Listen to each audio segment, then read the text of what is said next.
c'est le hasard le plus total. Moi, j'avais un père qui était instituteur et qui faisait partie d'une chorale d'enseignants. Et donc, cette chorale, ils se réunissaient toutes les semaines pour répéter leur chant.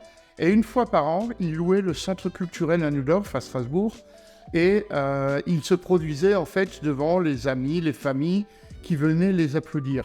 Et cette année-là, ils avaient décidé de chanter « Singing in the Rain ». Et mon père avait eu une illumination. Il a décidé de fabriquer avec des tuyaux et des bouts de ficelle un système de jet d'eau qui illustrait en fait cette chanson. Et donc le système était destiné à ne servir qu'une fois pour cette soirée-là. Et le hasard a voulu qu'il y ait dans la salle ce soir-là une dame qui s'appelait Madame Tholomé et qui dirigeait la plus grosse agence parisienne destinée au cirque. Et le lendemain, elle a réussi à avoir notre adresse et notre numéro de téléphone. Et elle nous appelle en disant « Voilà, je suis Madame Tholomé. J'étais hier soir par hasard au centre culturel et j'ai vu la prestation aquatique que vous avez présentée. Et je souhaite vous embaucher pour 1 an pour faire une tournée du cirque Bouillon. » Et donc, on est tombé des nues. Mon père était instituteur et donc il n'était pas question de partir pendant 1 an faire une tournée de cirque. Moi, j'étais en fac de droit. J'étais en 2e année de fac de droit et donc pareil, pas question de partir pour aller faire le kéké à travers la France. Et pourtant, on est parti. Ils ont réussi à nous convaincre. Et on est parti, mon père et moi, pendant 1 année, on a fait cette tournée avec le cirque Bouillon. Et à la fin de cette année, en fait, mon père est retourné dans son école. Il a continué à être instituteur. Et moi, je n'ai jamais repris la fac de droit parce que on a senti qu'il y avait un besoin dans ce domaine auquel personne n'avait répondu. Et donc, j'ai commencé à faire des locations. Alors, c'était des petites locations dans les foires expositions, dans des petits casinos, etc. Et la mayonnaise a pris doucement. Et puis, voilà, Aquatic Show est devenu ce qu'il est aujourd'hui.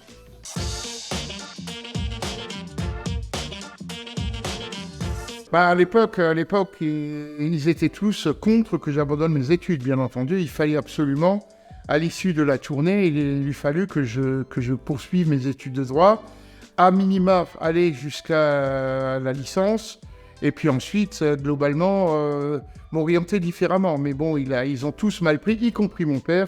Ils ont tous mal digéré le fait que je décide de ne pas retourner en fac de droit. Parce que c'est vrai que les débuts n'ont pas été brillants, parce que à l'époque, on avait encore, pour envoyer des courriers, on avait une vieille machine à écrire Remington. Quand un client faisait une demande, il y avait le temps que le courrier arrive, le temps qu'on réponde au courrier, le temps que la réponse soit renvoyée. Tout ça, ça n'avait pas du tout la réactivité qu'on peut avoir aujourd'hui avec Internet, avec les ordinateurs, etc.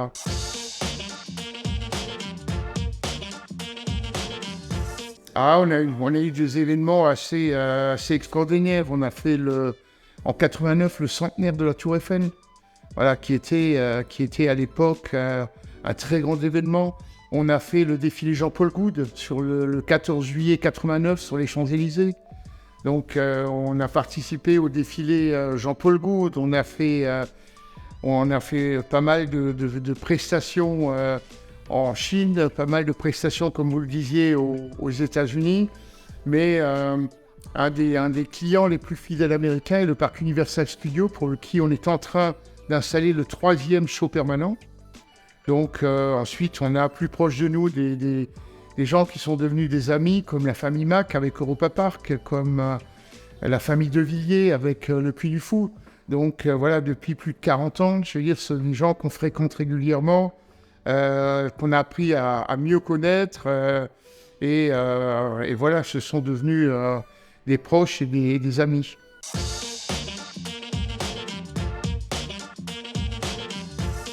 La recherche et développement, on a trois personnes en fait qui sont en charge de développer de nouveaux produits, parce que effectivement c'est le secret de la durabilité d'une entreprise telle que la nôtre, c'est de la nouveauté. On se rend compte, la première chose que nous demandent nos clients, qu'ils soient français, qu'ils soient américains, qu'ils soient arabes, c'est qu'est-ce que vous avez de nouveau? Voilà, on ne pose pas la question qu'est-ce que ça coûte, ça vient après. C'est qu'est-ce que vous avez de neuf. Pourquoi? Parce que le metteur en scène d'une cérémonie d'ouverture, que ce soit des Jeux Olympiques, que ce soit d'une expo universelle, que ce soit d'un gros événement, d'un parc. Le metteur en scène, ce qu'il cherche, c'est à présenter quelque chose que personne n'a jamais vu. Voilà. Alors, c'est un peu comme en pâtisserie chez nous, c'est-à-dire qu'on a les ingrédients de base. Hein. Vous avez de la farine, vous avez des œufs, vous avez du beurre, vous avez du sucre.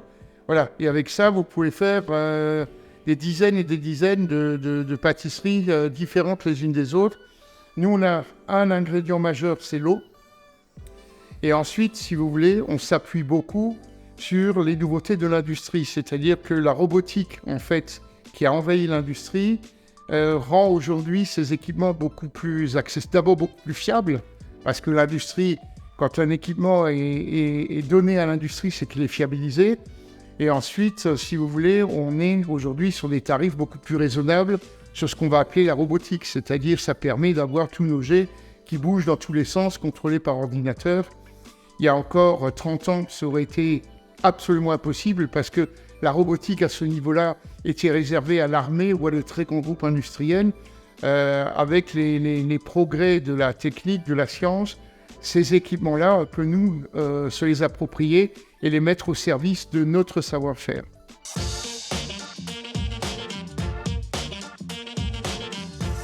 Aujourd'hui, on a des réussites mondiales dont on parle beaucoup. Des gens qui fabriquent des voitures électriques avant tout le monde. C'est quand même un trait de génie, je veux dire, de se dire, moi, je vais fabriquer des voitures électriques, alors qu'à côté, vous aviez toute l'industrie automobile, y compris l'industrie automobile américaine, qui est là depuis une centaine d'années, avec des Ford, avec en Europe, avec des Mercedes, des BMW, des Peugeot, enfin bon, on en passe les meilleurs. Il a fait la nique à tout le monde, il a sorti la première voiture 100% électrique avec une autonomie de quasi 500 km, ce qui est assez étonnant.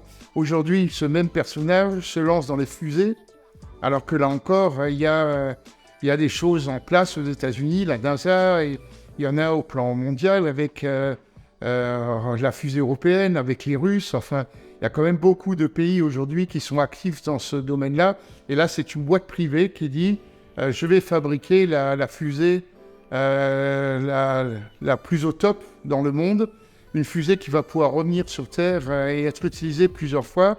Alors ils sont en train de faire des essais, c'est pas toujours une réussite au premier essai, mais je suis certain qu'il va réussir parce que ce type a vraiment du génie, quoi.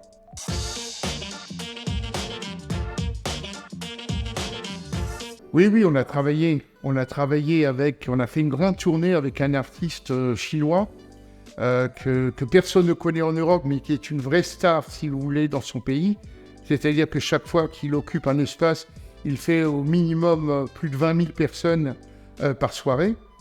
Et on a fait en France quelqu'un que tout le monde connaît bien et aime beaucoup. On a fait des spectacles avec Johnny Hallyday. On avait fait, à la fin des années 80, on avait fait à Paris le Palais des Sports avec lui.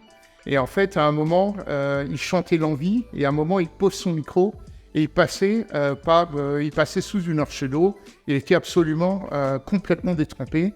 Et c'est Michel Berger qui avait eu l'idée de ça, qui avait fait cette mise en scène. Et donc, on est allé très souvent à Paris rencontrer l'équipe organisatrice de ce spectacle qui durait 15 jours. Et puis, voilà, ça s'est super bien passé. Donc, ça fait encore partie, plus de 35 ans après, ça fait encore partie de nos références et de nos fiertés. On a aussi fait Mylène Farmer, avec, pareil, un aquagraphique, mais qui était linéaire cette fois. On a fait tous les spectacles de Mylène Farmer à Paris.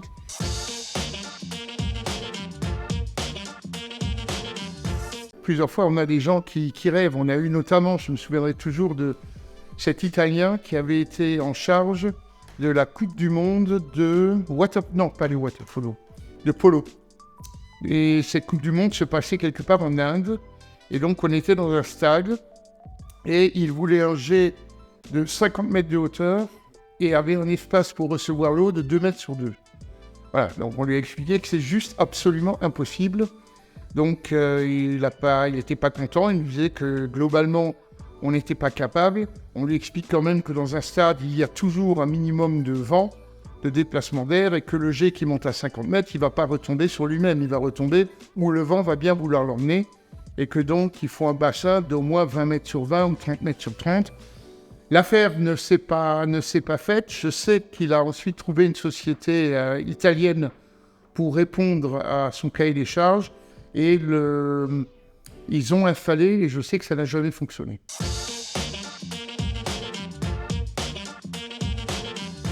Moi, je dis allez-y, si vous avez l'envie, si vous avez l'énergie, si vous savez en rêver, il faut le faire, parce qu'autrement, vous aurez des regrets toute votre vie.